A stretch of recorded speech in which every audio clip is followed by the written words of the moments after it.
Public Sénat, en partenariat avec France Culture et avec le soutien du Centre national du livre, présente Livrez-vous.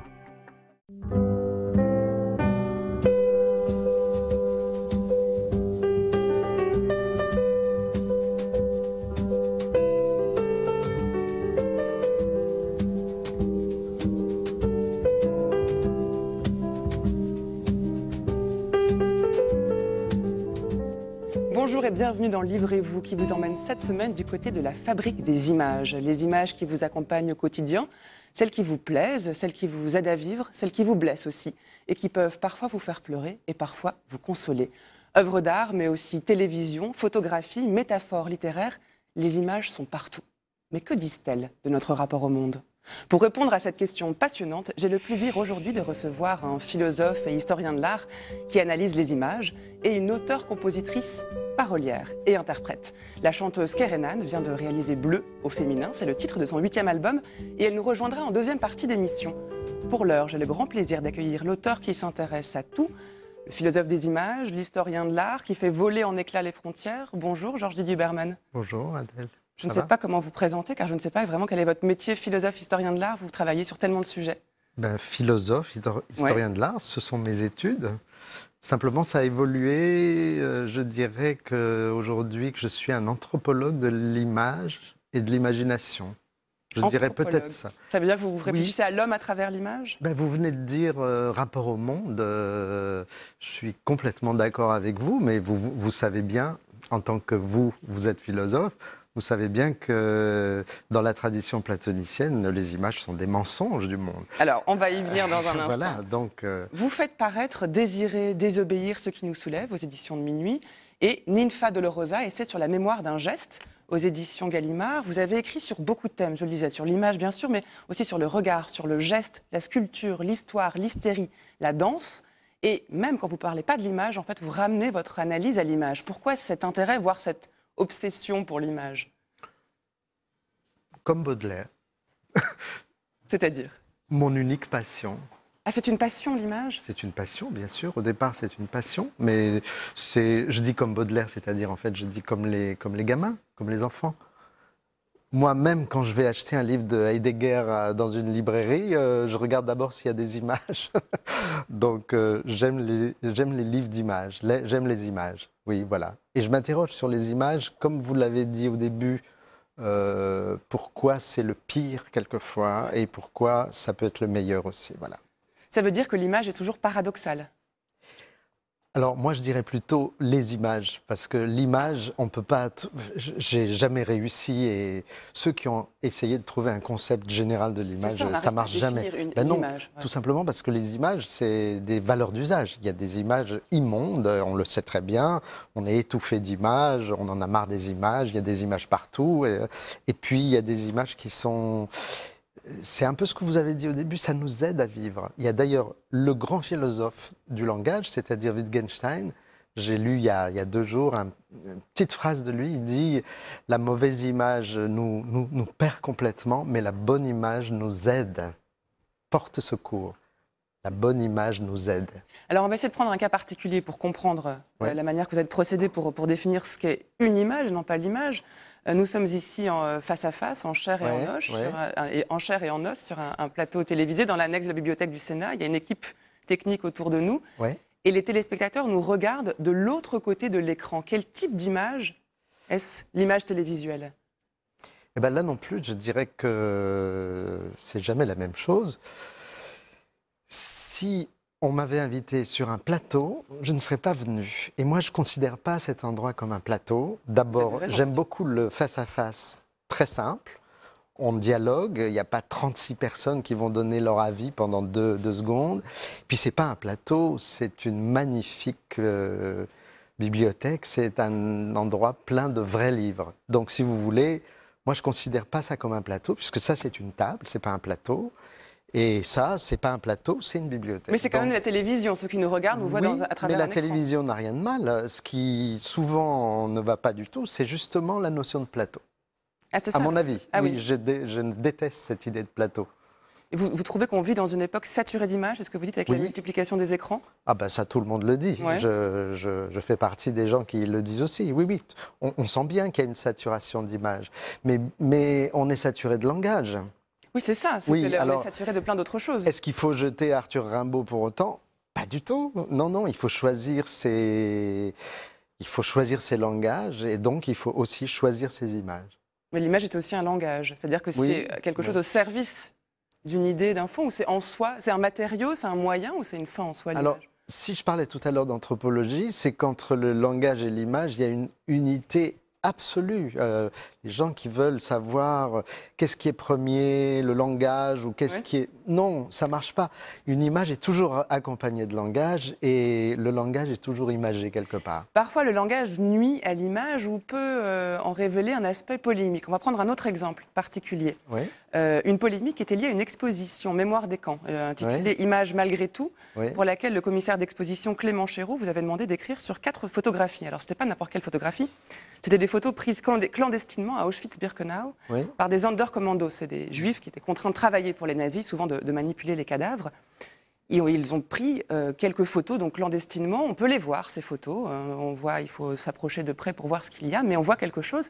Et vous avez proposé un texte dans lequel vous proposiez une forme de critique philosophique de l'inimaginable. Et ce texte avait suscité un tollé, un scandale de la part de Claude Lanzmann, le réalisateur de Shoah, qui ne voyait pas comment on pouvait écrire quelque chose sur cette image-là. Oui, oui. Alors, en réalité, l'exposition s'intitulait Mémoire des camps. Et Images malgré tout, c'est le titre que j'ai... De votre texte. Clément Chéroux m'a proposé de faire un essai. Et moi, évidemment, après avoir hésité, parce que le sujet est très douloureux, très difficile, ce qui m'intéresse souvent, c'est les cas limites.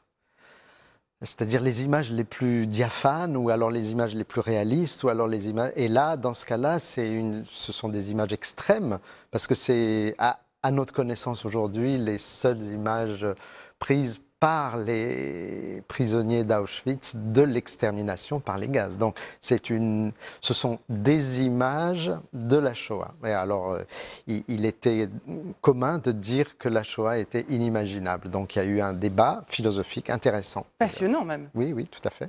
Tout à fait. Et vous étiez en faveur, vous, d'un investissement de l'imagination? Tout à fait. En disant que ça ne nuisait pas à la réalité. Parce qu'au fond, c'est ça, c'est peut-on montrer des images de quelque chose qui paraît inimaginable au risque de dénaturer le caractère atroce de l'expérience? Pourquoi une anthropologie de l'image ou de l'imagination? C'est parce que l'imagination, ce n'est absolument pas ce que souvent on dit, c'est-à-dire la fantaisie personnelle, ou le délire, ou l'identification, ou l'empathie, comme ça, bête. Non, pas du tout. L'imagination, et c'est Kant qui l'a dit de façon extrêmement claire, et c'est Hannah Arendt qui l'a commenté de façon non moins claire, c'est la faculté de se mettre à distance, au contraire. C'est la faculté... Kant dit, c'est la faculté qui nous permet de passer du monde sensible, les sens, au monde intelligible. C'est ça qui nous permet de passer de l'un à l'autre. Donc, l'image nous permet de comprendre le monde. Et Hannah Arendt a renchéri en disant, eh bien, l'imagination, c'est la première faculté politique.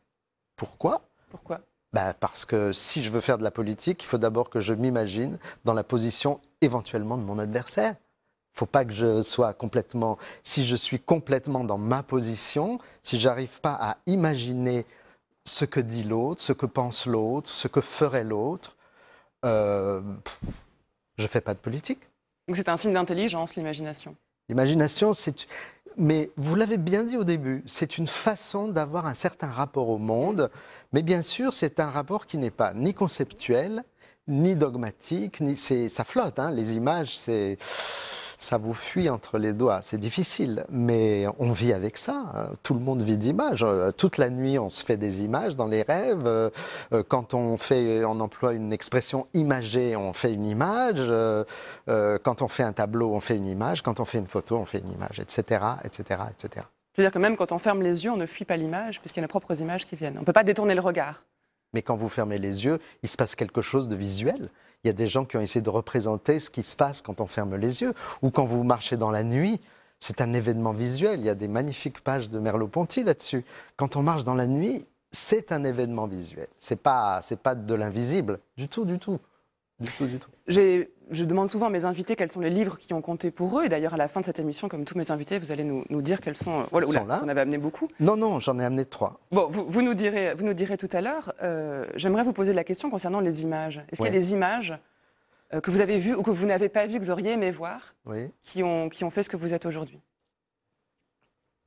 Vermeer, en Hollande. Goya. Principalement Goya. Donc un peintre, en réalité. C'est une image, là, c'est une image artistique. Je suis fils de peintre. J'ai vécu toute mon enfance dans la peinture et dans les évocations de l'histoire de la peinture. Donc je suis parti de la peinture. J'ai fait un livre sur un peintre qui n'est pas mon peintre préféré d'ailleurs, mais sur Fra Angelico, donc un livre sur la Renaissance italienne. Et Vermeer, Goya, ouais, je dirais ça. Et puis beaucoup. Voilà, c'est comme la bibliothèque ici. On n'a pas un livre. Heureusement, on ne va pas partir sur une île déserte. Heureusement, il y a des bibliothèques. Donc, il y a toute l'histoire de l'art qui m'accompagne. Mais vous dites justement que pour vous, l'histoire de l'art, c'est comme un genre littéraire en réalité. Ce n'est pas simplement l'analyse des images. C'est une manière aussi, c'est une écriture. Oui, mais là, je disais l'histoire de l'art, c'est-à-dire l'histoire des artistes, l'histoire des œuvres. L'histoire de l'art en tant que discipline, c'est un discours, en effet, c'est un genre littéraire. Aussi, oui, c'est un genre littéraire, tout à fait. Même un catalogue scientifique, soi-disant, du musée du Louvre, c'est un genre littéraire. Si vous distinguez chez Poussin la jeunesse, la maturité et la vieillesse, vous avez déjà fait un choix littéraire, je trouve. C'est pas fatalement le meilleur choix. Et d'ailleurs, on voit en vous lisant le goût que vous avez à écrire aussi, le goût de la langue que vous utilisez. Dans votre dernier livre qui s'appelle « Désirer, désobéir, ce qui nous soulève » aux éditions de Minuit, alors là, vous interrogez le pouvoir pratique des images, les images qui peuvent nous conduire à agir. Et vous commencez en écrivant ceci, vous dites « Ce qui nous soulève, ce sont des forces, bien sûr, des forces qui ne nous sont pas extérieures ou imposées, mais de quoi sont faites ces forces? N'est-il pas vrai que perdre nous soulève après que la perte nous a terrassés? N'est-il pas vrai que perdre nous fait désirer après que le deuil nous a immobilisés? Donc, commençons par la perte. Et là, c'est une image très forte qui commence ce livre-là, celle de la perte. On viendra au deuil après et aux larmes, parce que c'est aussi un sujet qui vous intéresse. Tout à fait, mais c'est vrai. La perte est à l'origine de l'action. La perte est à l'origine de tout. Tout simplement parce que la perte produit le désir, et que le désir, c'est la force par excellence. Donc, et nous perdons, dès que nous naissons, nous perdons quelque chose. Ensuite, dès que nous grandissons, nous perdons. Dès que les gens autour de nous, que nous aimons et qui meurent, nous perdons. Dès que nous perdons la liberté, nous perdons. Bon, dans toutes ces circonstances, il est intéressant de voir qu'il y a une énergie qui se soulève de tout ça. Quand on perd un être cher, on est accablé. Quand quelqu'un meurt de façon injuste, comme c'est le cas de tous les débuts de soulèvement de révolte et même de révolution, eh bien, on est accablé, puis on est en colère. Voilà.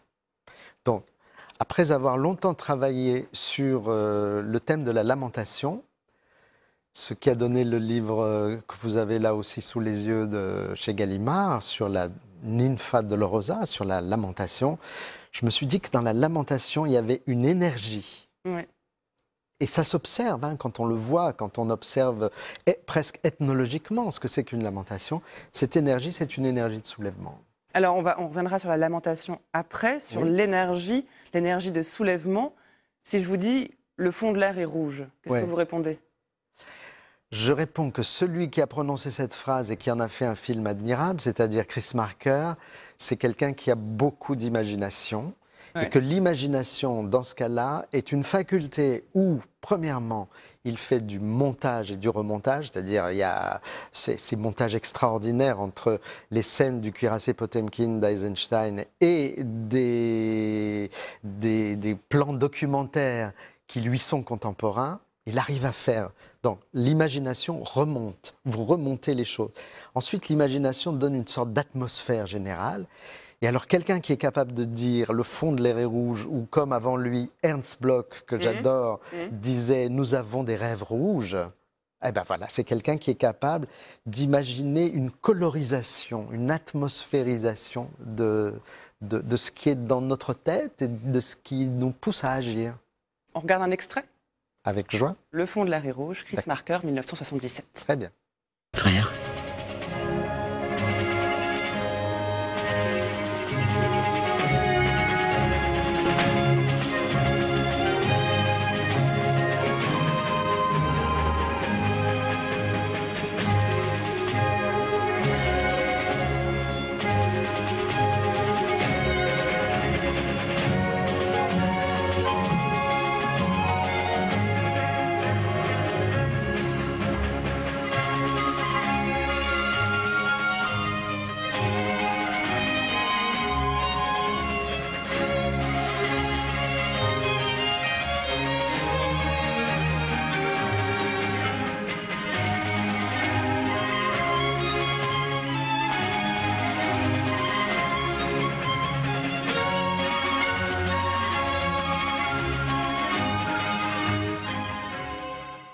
Georges Didier Berman, vous répétez, c'est magnifique, magnifique en regardant ces images. Ouais. Que voyez-vous? Vous parlez de soulèvement. Ici, on voit des images qui s'enchaînent avec une musique assez entraînante, finalement, pas du tout colérique.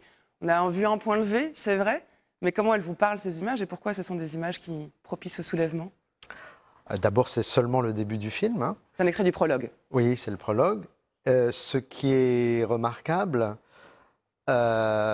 la musique, c'est Berio quand même. Hein. Ouais. Donc c'est une musique à la fois très ancienne, il a pris un thème ancien, et c'est complètement contemporain en même temps.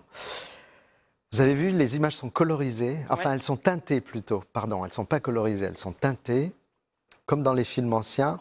Et ce qui est absolument frappant, c'est que le geste de la femme qui pleure les morts de Sharon en 1962 n'est pas fini. Et le geste qui finit ce geste, il est pris dans le cuirassé Potemkin de 1925. Je trouve ça magnifique. Oui, mais donc il faut beaucoup de connaissances pour apprécier ces images. Non, on s'aperçoit juste que un geste ancien vient compléter un geste contemporain, parce qu'en 62, lorsque Chris Marker fait ce film, Sharon, c'est quand même plus près de nous encore. Vous voyez ce que je veux dire? C'est-à-dire qu'il y a un anachronisme, il y a une sorte de remontage du temps, et ça, c'est de l'imagination à la fois poétique, je dirais, parce qu'il y a le texte aussi de Chris Marker qui est magnifique, et c'est un geste politique aussi. Alors, vous dites, c'est pas du soulèvement, mais c'est le début d'un soulèvement. Ah oui?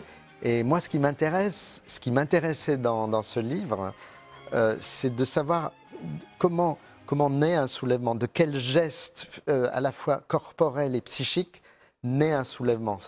C'est ça qui m'intéresse. Mais aujourd'hui, le fond de l'air est jaune, plutôt. S'il fallait choisir une couleur. Oui. Et Ça alors? change quelque chose? Non, mais l'importance des couleurs. Oui, bien sûr, ça Le fond change de l'air est quelque rouge. chose. Aujourd'hui, il est clairement jaune, la couleur des gilets de ceux qui portent ces fameux gilets jaunes et qui se soulèvent en ce moment.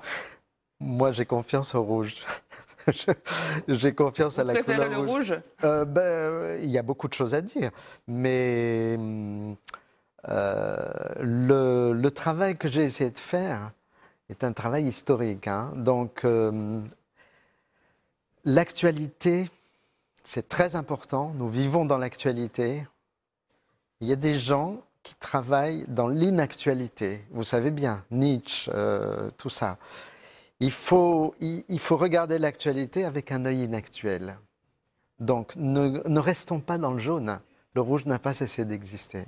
On peut être rouge et jaune, ça fait une Oui, teinte orangée. on peut être noir aussi. Vous dites tout à fait. Oui. Vous dites que dans le soulèvement, il y a l'idée d'un geste qui dit non à une chose et qui dit oui à autre chose. Et c'est une référence à Camus, qui dans L'homme révolté dit bien qu'est-ce qu'un homme révolté? Un homme qui dit non, mais s'il refuse, il ne renonce pas. C'est aussi un homme qui dit oui dès son premier mouvement. Et ça, c'est toute l'analyse du soulèvement et donc de la révolte. Un soulèvement n'est pas forcément la révolte, que ce mélange de oui et de non. C'est pas seulement rouge et jaune. Alors oui, c'est l'idée que un soulèvement, c'est pas une tabula rasa. Même une révolution, c'est pas une tabula rasa. Parce que tabula rasa, ça voudrait dire, faire table rase, ça voudrait dire, on oublie tout. Ben, c'est le contraire. C'est le contraire. Pourquoi c'est le contraire? Parce qu'on ne peut pas se soulever sans désirer. Et que, alors moi je suis très freudien, j'ai beaucoup lu Freud, ça a beaucoup compté dans ma vie. Freud, il nous explique qu'on ne peut pas désirer sans mémoire. Donc on ne peut pas se soulever sans désir, mais on ne peut pas désirer sans mémoire. Donc on se soulève à la fois avec du désir et de la mémoire. Donc il faut absolument convoquer 1000 temps différents et non pas s'en tenir à l'actualité du jaune, par exemple. C'est très bien, c'est notre actualité. Mais il faut faire appel à d'autres temps si on veut comprendre quoi que ce soit. Il y a chez vous, dans votre parole, dans votre écriture, c'est un désir précisément qui est celui d'une forme peut-être de conversion. Il y a une grande importance accordée au pessimisme, vous avez écrit sur Oui, le pessimisme, notamment dans Le Danseur des solitudes, mais il y a toujours cette envie de faire quelque chose de cette perte dont vous parliez, de ce manque, peut-être un soulèvement, peut-être parfois aussi tout simplement pleurer. Si votre autre essai, Ninfa Dolorosa, prend en compte la puissance des lamentations comme quelque chose qui peut s'exprimer, des larmes qui peuvent couler, et qui, elles aussi, peuvent être efficaces. Ça peut paraître tragique, et en même temps, c'est jamais complètement tragique la manière que vous avez d'en parler. Non, enfin, c'est tragique dans un sens positif. C'est ça. Parce que, par exemple, le mot pathos, qui est un mot grec qui est tout à fait lié à la tragédie, le mot pathos, quand tu dis tu es pathétique, aujourd'hui c'est une insulte, alors que c'est un très beau mot. Pathos, ça veut dire on fait l'expérience de quelque chose, et Nietzsche disait c'est la puissance d'être affecté. Ah, c'est magnifique ça. Ouais. Donc, au fond, je me suis aperçu que dans l'évolution de mon travail, le mot image est mal famé. C'est Merleau-Ponty qui disait ça au début d'un texte. Mais le mot émotion aussi est mal famé. Donc en fait, il faut retrouver les bonnes valeurs de ce que c'est l'émotion. Et Dieu sait si, là encore, comme pour les images, on fait un très mauvais usage des émotions très souvent. Ici et là, dans la pub, à la télé, etc. Bon, mais oublier les émotions, considérer que les émotions, c'est seulement du passif et non pas de l'actif, c'est une grande erreur. Donc, en fait, ce qui se passe, comme dans le Cuirassé Potemkin d'Eisenstein, il y a des gens qui pleurent et ils se mettent à pleurer de colère. Et tout ça passe par les femmes. Ça m'intéresse beaucoup. Parce qu'en fait, l'exemplarité, à mon avis, du film d'Eisenstein, c'est que ce sont des femmes, soit des vieilles qui pleurent de façon religieuse, soit une jeune qui fait partie du Bund, cette organisation juive d'extrême gauche qui luttait contre les pogroms des années 1905 en Russie, donc une fille très politisée. Tout ça passe par des femmes qui transforment en fait le fait de subir un malheur, une perte, une mort injuste, en une colère juste. C'est ça. Ah, c'est compliqué. Hein. Qu'est-ce qu'une colère juste? C'est compliqué. Mais vous en appelez même un respect pour les larmes. Les larmes sont une manière de s'adresser à quelqu'un d'autre. J'ai été très frappé dans le livre sur la Ninfa Dolorosa par une phrase d'une survivante du génocide rwandais, une jeune fille qui dit « J'essaye de ne pas pleurer vengeance ». Ah, c'est magnifique. Pleurer vengeance. C'est une position éthique. Pleurer, oui, si toute votre famille a été massacrée, vous pleurez. Mais ne pas pleurer vengeance, faire autre chose que se venger. Voilà, ça c'est le grand mystère de ce qui peut suivre un moment de lamentation. Mais la lamentation, c'est pas forcément le fait de pleurer. Lamentation, il y a un aspect plus dramatique, non ? Vous dites la lamentation. La lamentation, c'est pleurer en société. La lamentation, écrivez-vous, des survivants protège symboliquement le mort avant que la terre ne se referme sur lui. Oui. C'est une protection. C'est une protection symbolique, oui, tout à fait. Mais dans la lamentation, il y a cette espèce de modification du pleur en chant. Enfin, c'est une socialisation du pleur, la lamentation. C'est un sujet ethnologique et anthropologique. Le livre est discrètement dédié à Nicole Laureau, qui a écrit des choses magnifiques sur le rôle des femmes dans la cité grecque et sur le fait que, bon, elles disent aïe aïe aïe dans les tragédies, aïe aïe aïe, elles se plaignent, mais en même temps, elles ont une fonction politique, elles ont une fonction éminemment de soulèvement, comme Antigone par exemple. Antigone, qu'est-ce qu'elle fait? Elle pleure parce qu'on lui interdit de pleurer son frère. Donc, du coup, elle se soulève.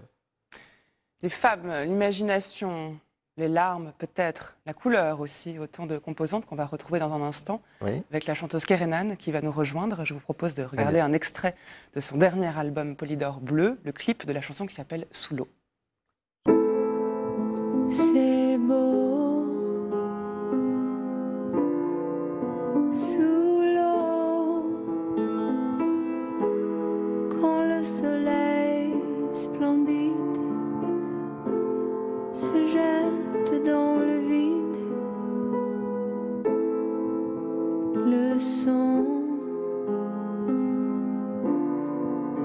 du fond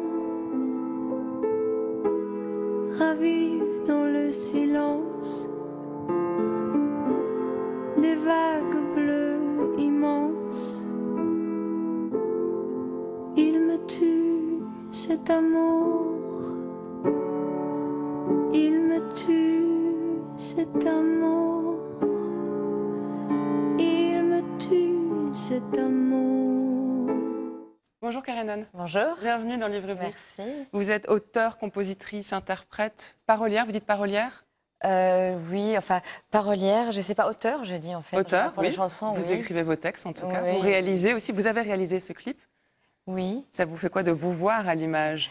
Il faut toujours se détacher. C'est comme Ouais. s'enregistrer quand on fait du son et on enregistre sa voix et on entend cet instrument avec lequel on vit tout le temps d'un coup de l'extérieur. C'est pareil avec l'image. Il faut totalement se détacher, se mettre à l'écart du sujet. Et en même temps, c'est vous qui avez choisi de le réaliser, donc vous voulez vous Bien impliquer sûr. davantage dans cette oui, image. parce que c'est un exercice intéressant. Ouais. Et puis il y avait une histoire très très spécifique qui a inspiré ce film. Donc, Alors avant d'y venir, je voudrais savoir ce que Georges Didier Huberman, vous avez découvert ce clip, Oui. n'est-ce pas? Oui, oui. Qu'est-ce que cette image, qu'est-ce que vous voyez? Est-ce qu'on peut regarder ces images sans se noyer, puisqu'on voit une femme qui plonge dans l'eau? Vous savez, le regard, c'est pas une compétence, hein, il faut travailler pour bien se comprendre. Je vous prends au Mais dépourvu. à première vue, il y a net flou, il y a des choses très floues avec des choses nettes. La musique est dans sa durée normale, alors que l'image, elle joue au ralenti, si j'ai bien vu. Et donc c'est une atmosphère en effet fluide qui m'a fait penser à quelque chose que j'adore, c'est la scène sous l'eau de l'Atalante de Vigo. Hein, vous connaissez ça? Oui. C'est magnifique. Oui, voilà, l'eau, c'est un médium. C'est un médium de l'imagination, par excellence. Cette fluidité, on la retrouve dans tout votre album, Kerenan. C'est votre 8e album, il s'appelle Bleu au féminin. La pochette est magnifique d'ailleurs, on vous voit avec une grande plume. Bleu, alors on reviendra sur la couleur, on a parlé du fond de l'arrêt rouge et jaune, peut-être bleu, mais d'abord sur ce motif de l'eau. Quand on voit ce clip, on pense plutôt à des références aussi littéraires, on pense à ces... Il y en a eu plusieurs quand même, mais des femmes qui se plongent dans l'eau, c'est Virginia Woolf, non? Oui, alors ça c'est vraiment assumé. l'illustration des derniers jours de la vie de Virginia Woolf où elle a quitté sa maison et puis elle a rempli ses poches de cailloux et elle s'est laissée emporter par la rivière Ouse. Et en fait, c'est le mot qu'elle a laissé aussi, ce qu'il y a entre les lignes. Ce qui m'a toujours touchée aussi dans l'œuvre de Virginia Woolf, c'est cette frénésie qu'il y a avant un départ, avant un événement tragique, une frénésie, comme si on savait que ça allait arriver.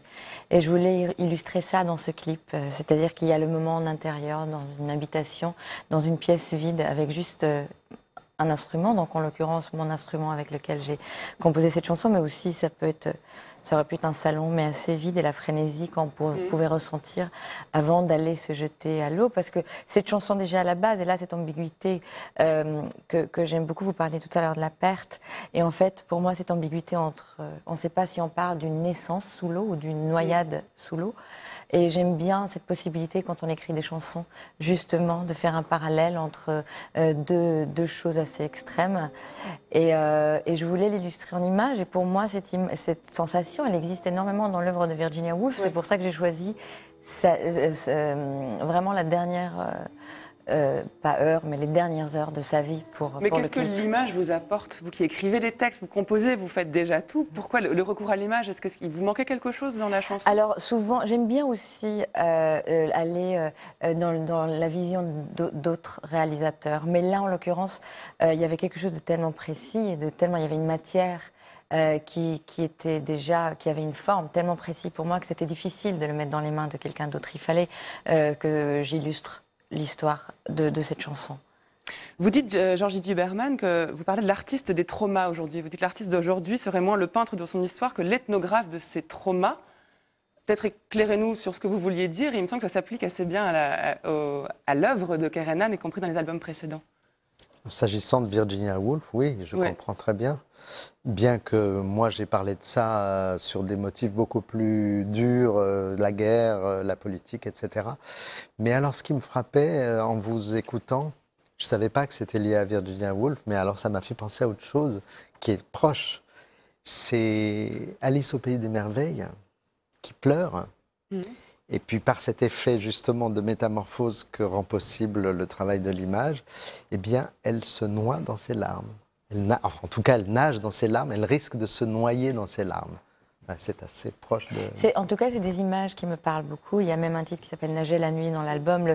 L'eau, c'est un élément qui revient beaucoup. Ton île prison, enfin, il y a beaucoup, prison, voilà. beaucoup Il y a beaucoup de villes aussi, parce qu'il y a des villes, je parle d'Odessa, et bien évidemment, mon héritage que je porte, il est toujours dans les albums d'une certaine manière, même s'il est caché derrière une histoire d'amour, une relation d'amitié ou une relation fraternelle. Mais en tout cas, l'eau, que ce soit l'eau des larmes, l'eau de la sueur, l'eau amniotique, beaucoup.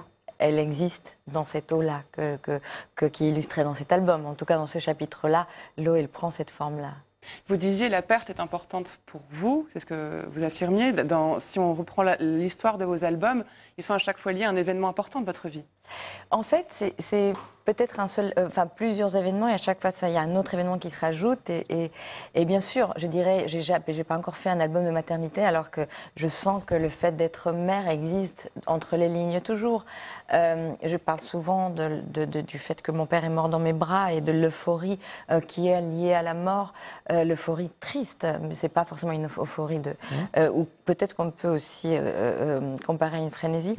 Ça existe parce que c'est des événements qui marquent. Mais après, je pense que ce qu'on raconte, quand on raconte des chansons, des histoires dont on est les narrateurs, c'est pas forcément lié que à cet événement, mais c'est à la personne qu'on devient suite à un événement. Est-ce que ça déclenche en nous et la manière dont on vit face à cette perte ou à ce gain je suis d'accord avec ce que vous avez dit tout à l'heure, qui est aussi une forme de... À chaque fois qu'on gagne, on laisse, on se débarrasse de quelque chose aussi. Et ça fait aussi partie de notre personnalité. Ce dont on se débarrasse dans notre personnalité, pour moi, ce sont des déclencheurs. En tout cas, ça stimule une écriture d'une chanson, ça stimule une atmosphère sonore, ça stimule une progression harmonique des notes, des mots qui vont avec les notes. Ça stimule pour moi un environnement qui pourrait être décrit d'une manière presque météorologique parfois. C'est une manière de vous débarrasser de quelque chose. Écrire une chanson, c'est se délester d'un poids? D'une certaine manière, oui. Par contre, une seule ne suffit pas. Parfois, c'est un sujet entier et on tourne autour pendant des années. Et on l'écrit encore, cette chanson, à travers différents aspects, différents narrateurs. Et un jour, par exemple, Sous l'eau, pour moi, elle existe sous d'autres formes. Je l'ai déjà écrit autrement, avec d'autres narrations. Mais je pense que là, j'ai fait le tour du sujet, donc il ne reviendra plus. Mais... Et vous n'aviez pas écrit en français depuis 14 ans, je crois. J'ai pas chanté mes chansons en français depuis 14 ans. J'ai continué à écrire pour les autres, beaucoup en français, parce que c'est une langue d'adoption pour moi. Mais mon environnement sonore avec, à la maison, avec mon entourage, avec ma famille, est très anglo-saxon. Donc c'est vrai que j'ai évolué dans mon écriture en anglais. Mais comme j'ai choisi d'élever ma fille en France et que je suis revenue vivre à Paris et que depuis 3 ans et demi, ma fille est scolarisée en France et que tout se passe en français, c'était évident pour moi que ce chapitre-là soit en français. Mais est-ce que ça change la langue utilisée? On n'a pas les mêmes images, justement, en anglais et en français. C'est une affaire d'image, n'est-ce pas, Georgie Duberman? En tout cas, ce qui me frappe, c'est l'élément autobiographique, on ne peut jamais s'en sortir. Même quand on écrit, même Hegel, c'est de l'autobiographie d'une certaine façon. Donc l'élément autobiographique est important. Et ce qui compte, en fait, c'est de ne pas tourner autour de soi-même. c'est d'utiliser cet élément autobiographique pour quelque chose d'autre et donc qui concerne tout le monde.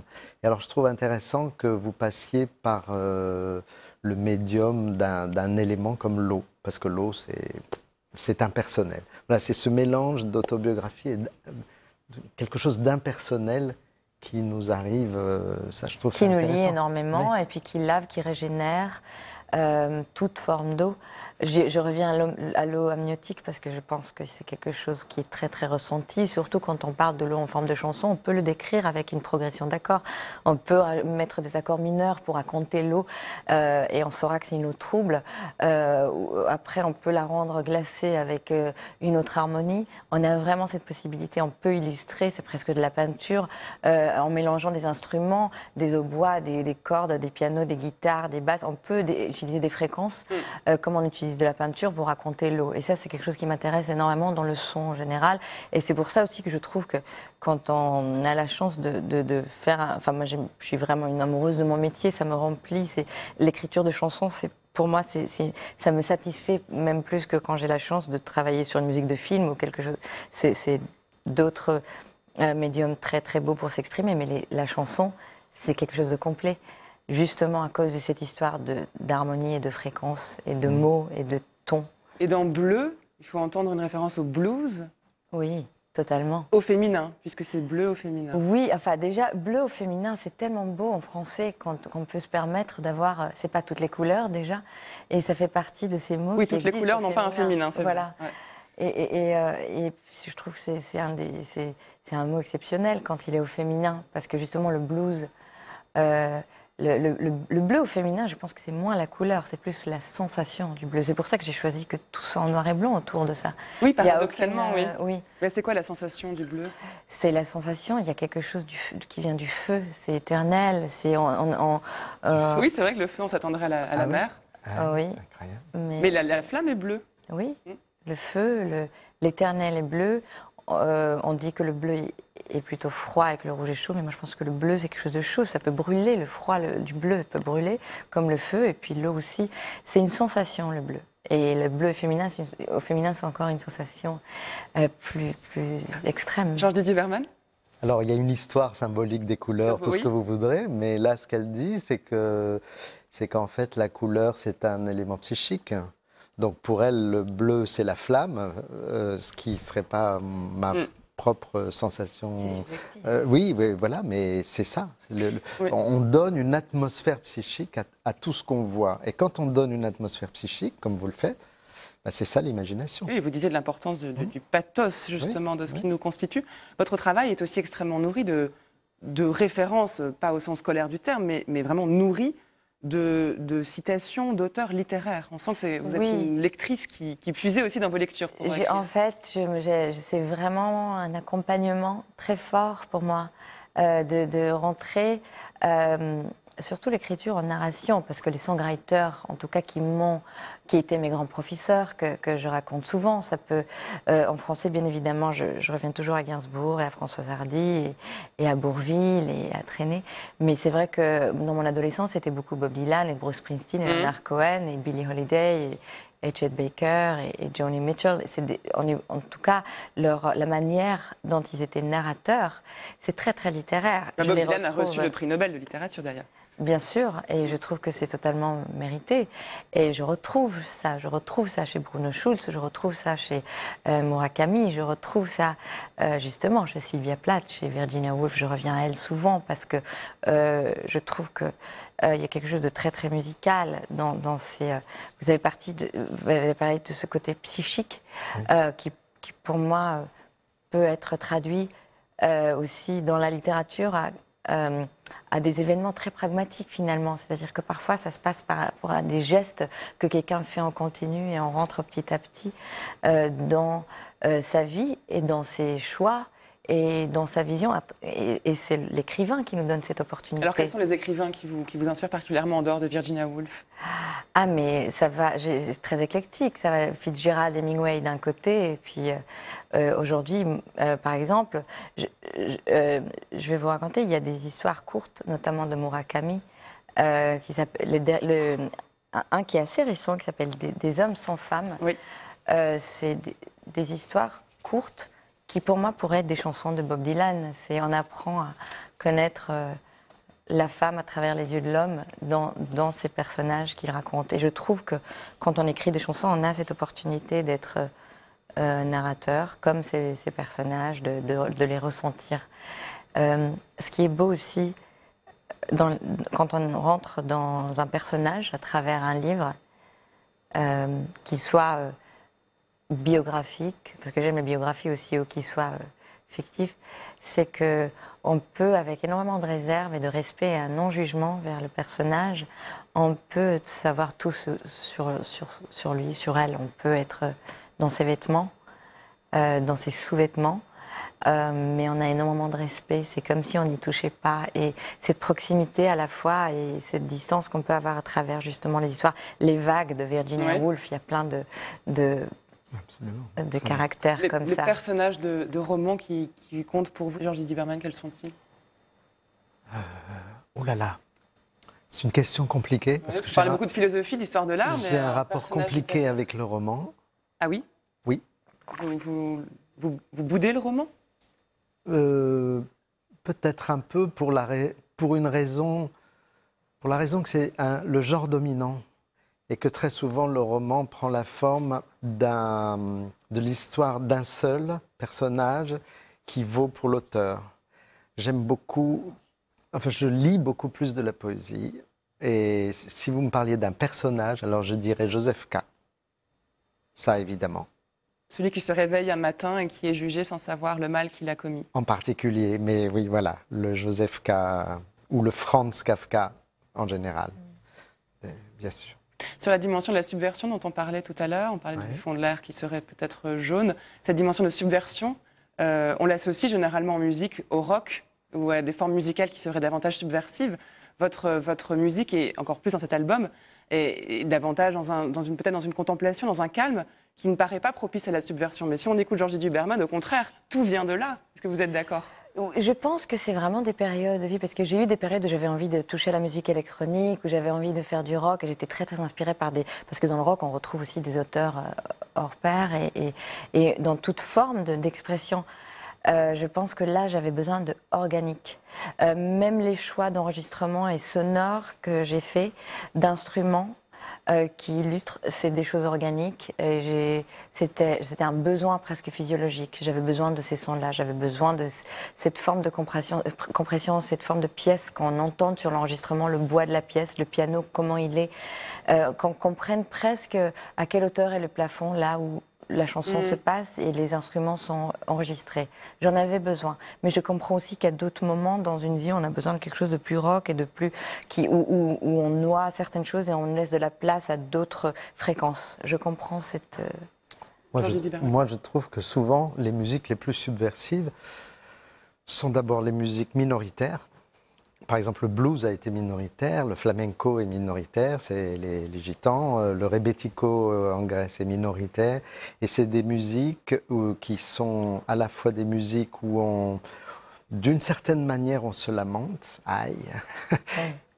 Et en même temps, l'énergie qui vient de cette musique est peut-être plus subversive encore que le rock. J'exagère peut-être en disant ça, mais je suis très frappé. Moi, j'aime beaucoup le flamenco, par exemple, et je trouve que c'est une musique qu'il faudrait aussi analyser politiquement, dans sa manière de protester en permanence. Ça, vous y pensez, l'aspect politique de votre travail, Karenan ? Vous avez une responsabilité en tant qu'auteur, compositeur ?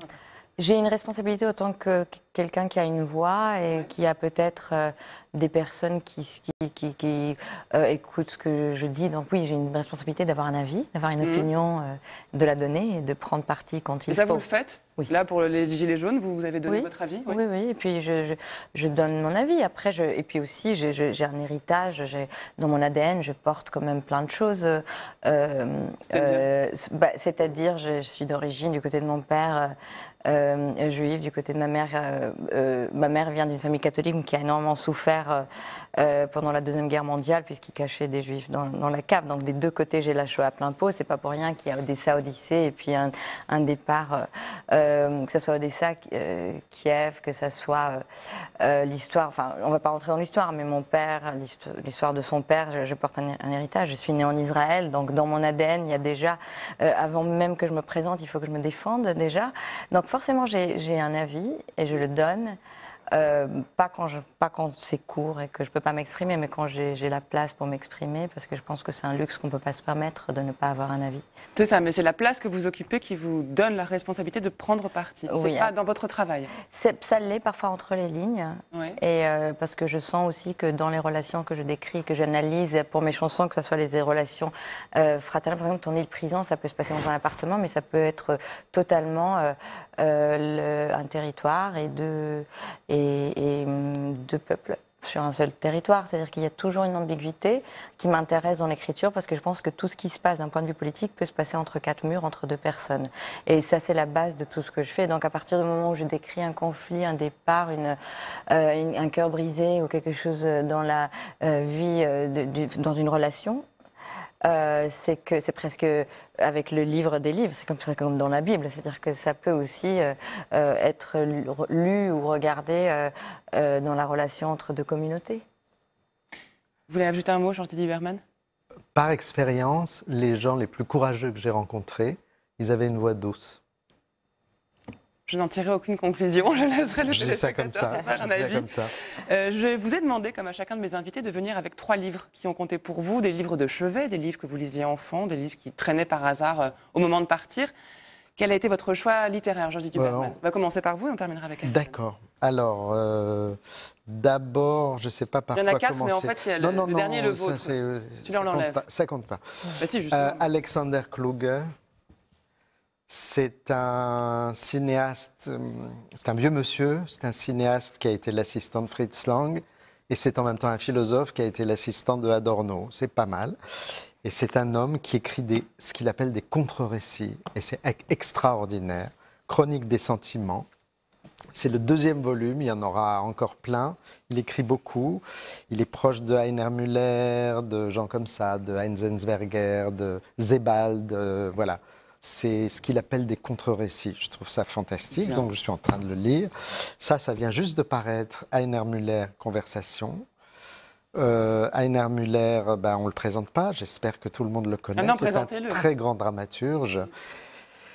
J'étais en train... voilà, il vient juste de sortir, ou peut-être qu'il va sortir dans les jours qui viennent, mais voilà, je vois aussi que Heiner Müller est frappé par le fait que c'est quelqu'un qui vivait en Allemagne de l'Est, hein. Donc il était pris entre le stalinisme et le fait que l'anticommunisme est en même temps une catastrophe. Donc il essayait d'inventer une position qui soit difficile.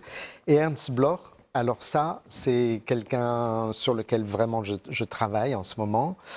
Ernst Bloch, c'est celui qui a en particulier... Il a fait le plus beau diagnostic de la montée du nazisme dans ce livre. Il montre comment, par exemple, les nazis ont volé aux communistes la couleur rouge. Hein, dans un drapeau nazi, vous enlevez la croix gammée, il reste le rouge, quoi. Ils ont volé la rue, ils ont volé les travailleurs, ils ont volé le mot socialisme.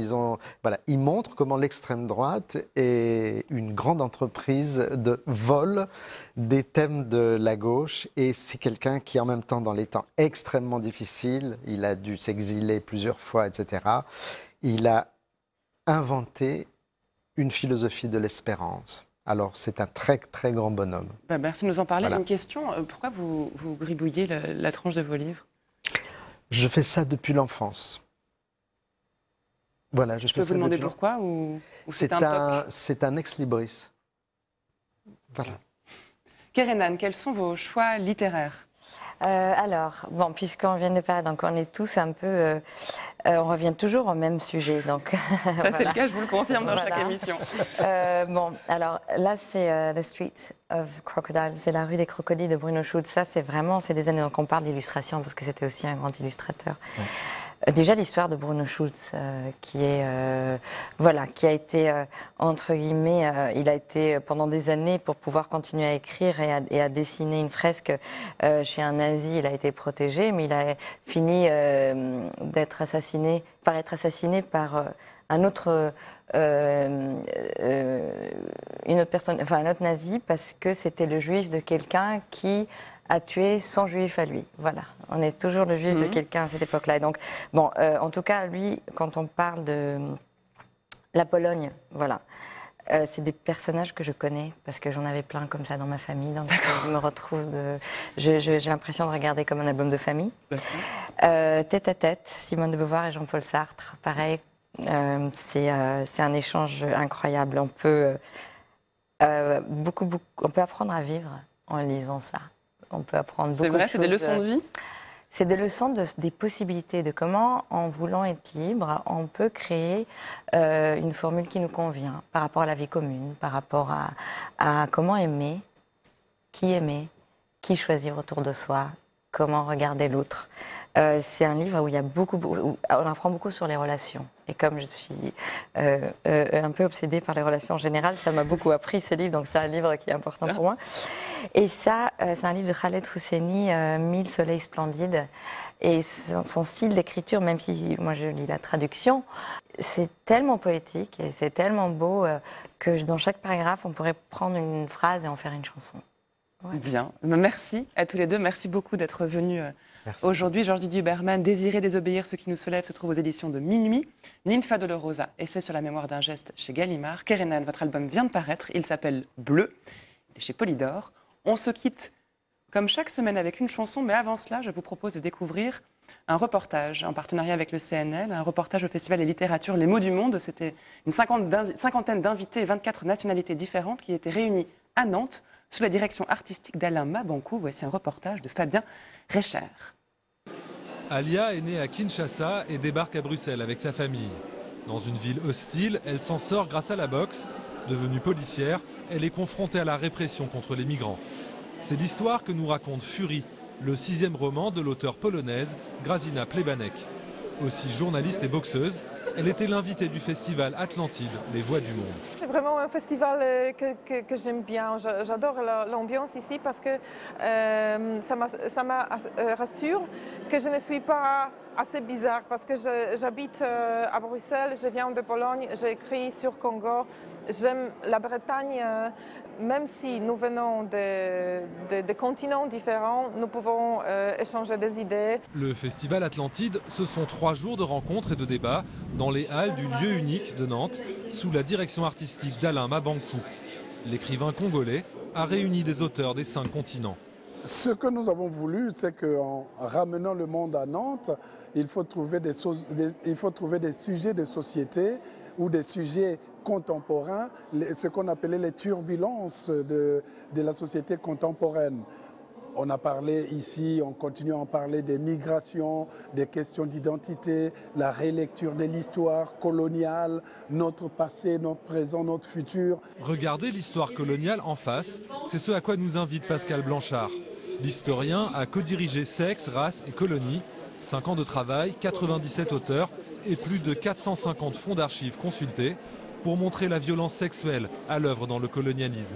On commence avec un 15e siècle, au temps des conquistadors et des premières terres découvertes en Amérique et en Afrique, ou en Océanie, ou les grands voyageurs, jusqu'à aujourd'hui la culture web, le monde qui nous entoure, pour créer un lien de compréhension en quoi les images ont fabriqué quelque chose de plus fort que le réel. Comment le fantasme a empli tout un imaginaire, et comment, d'une certaine manière, dans les empires, il y a eu un droit à violenter les corps, une sorte de droit supérieur à se dire, en tant que colonisateur, j'ai un droit de pouvoir sur le corps de l'autre. En confrontant ces voix du monde, le Festival Atlantide propose tout simplement de retisser des imaginaires communs.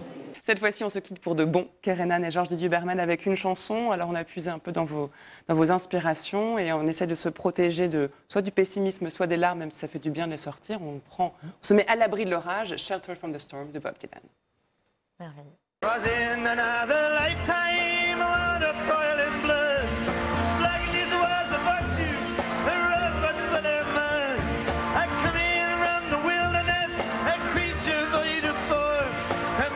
She said, I'll give ya